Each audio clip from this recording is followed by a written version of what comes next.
Hey there, Friday. January 21st is when most of you will probably be looking at this video for our last set of notes for this week. It is also our last set of notes specifically on George Washington. We will end his presidency here today and move forward next week.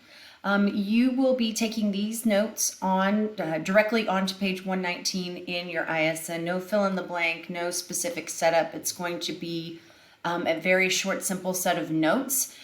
You're not actually going to write anything down until you get to the very last slide here. So you really do need to be listening. I'm going to go through it pretty quickly. I'll show you the slide that you're going to copy down directly into your notebook, and then give you a few reminders for the week.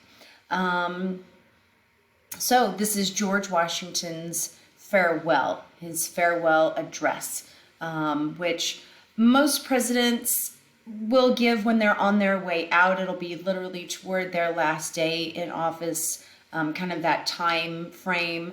Either they have served their 2 terms or they served 1 term and did not get reelected, and they will take that opportunity to, just give the country some parting words from them as their president. And George Washington started that precedent. So a lot of people found it very difficult to tell President Washington goodbye. Remember that he was very well liked. He had widespread popularity, not just within the Founding Fathers group, but among the citizens of the United States.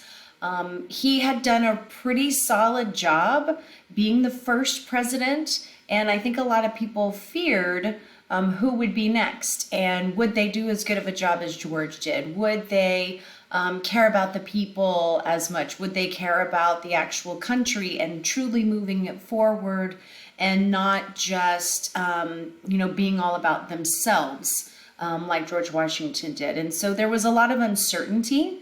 And so it was a little bit of a sad time in the country's history, because they really were concerned about how it would be with the next president. So in 1796, George Washington made the decision not to pursue a 3rd term as president of the United States, thereby allowing the election of a successor. Remember, at this time in history, the amendment that limits presidential terms to just 2 had not been passed and was quite a ways away from being passed. So really, technically, he could have run for a 3rd term. He could have run for a 4th term. And I think a lot of the people in America would have supported that. I know that they wanted him for a 3rd term. But he thought more outside of himself and really felt like it was important for the country to continue to move on and have another president. He really abhorred the idea that somebody would sit in that presidential spot for years and years and years, and kind of start amassing all this political power. And then, of course, the fear was that they would become very king-like again. So he really made that decision to only serve 2 terms, even though people really wanted him to serve at least a 3rd term. And for a long time, for many, many decades, and through many other presidents, most people followed his lead. Most of the men who served as president followed his lead and did not run for a 3rd term. That doesn't happen until we get into the World War II time, and Franklin Delano Roosevelt will serve a succession of 4 terms. And of course, after that is when the amendment would come into play. So George Washington's farewell address really was initially only given to his cabinet, those trusted men that he knew would continue on in the political realm. And he was really trying really hard to make some very strong points to them and really guide how they would behave in the future. But he delivers that speech just to them in September 17th. It ends up being published in a Philadelphia newspaper 2 days later on the 19th. And so it ends up almost being a letter to the American people.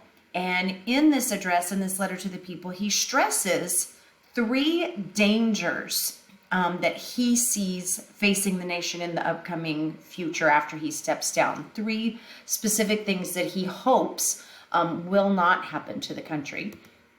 So the first one, excuse me, his first point related to the rise of political parties, which he believed could divide Americans and destroy the cooperation needed in government. And, we talked about that yesterday with yesterday's political party notes, and it was starting to divide America.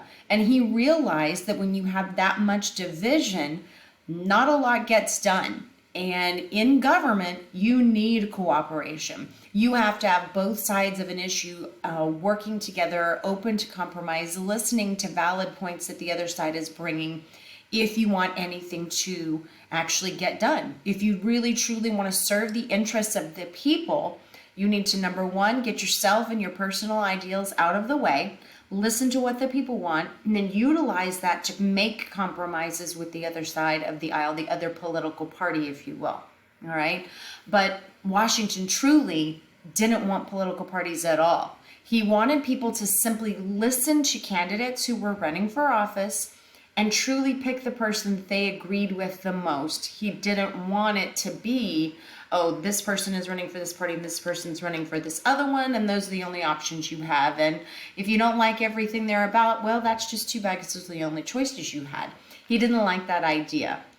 And a lot of people agreed with him.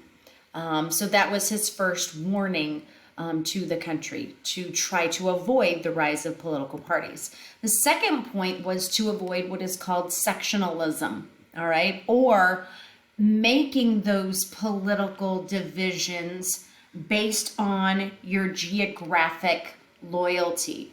And there was a lot of that going on at that time. One of the things we talked about with the division in the political parties was the fact that a lot of people in New England were Federalists, and a lot of people in the South and the West were more Democratic Republicans. Well, they were basing those political ideals off of their geography and the job opportunities that were around in those geographic areas.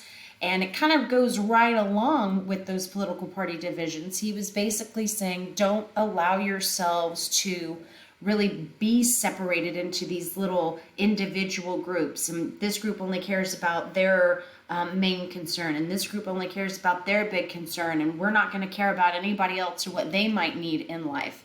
Sectionalism is that kind of separating out into these groups, but specifically based on where you are living, your geography. So that was the second thing he wanted to avoid, was sectionalism, that really kind of lent itself to those political parties and those divisions. The third thing, excuse me, was staying out of involvement in any of the European rivalries that consistently drove those nations to war. I mean, we talked about the fact that during George Washington's term, England and France were once again battling it out. And you'll see next week when we move on and talk about John Adams, the second president, that they continued to have a war. And Washington's warning as he's leaving office is stay out of it. Don't pick one of those sides as a country. Don't officially pick one of those sides. Stay neutral. If it ends up having something to do with our country, involvement might, be a requirement. But otherwise, if it really is between those two or two other European rivalries, it's none of our business. We need to stick to what's going on in America, take care of American interests and America's citizens, and don't get dragged in to those big wars overseas when really it doesn't have anything to do with this.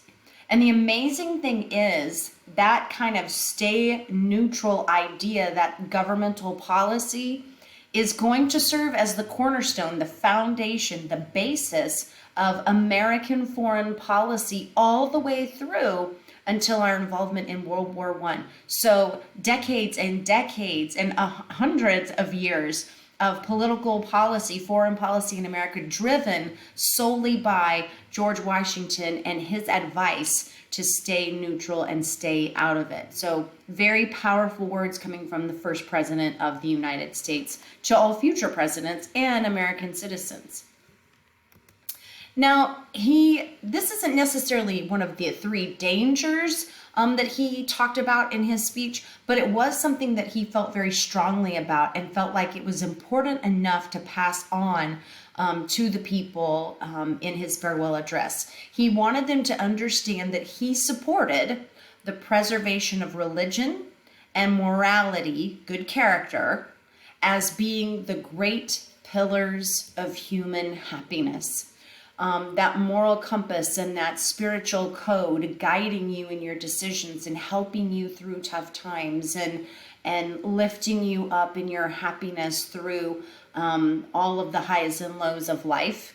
He also supported educational institutions for the general diffusion of knowledge. He believed in education. He believed that whether you were educating yourself to be something like a teacher or a lawyer or a doctor, or whether you were educating yourself in a skill or a trade of some kind, whatever kind of form that knowledge was coming in, he was all for it because he knew that was the way to success in life and being able to support yourself and take care of yourself and your family as well.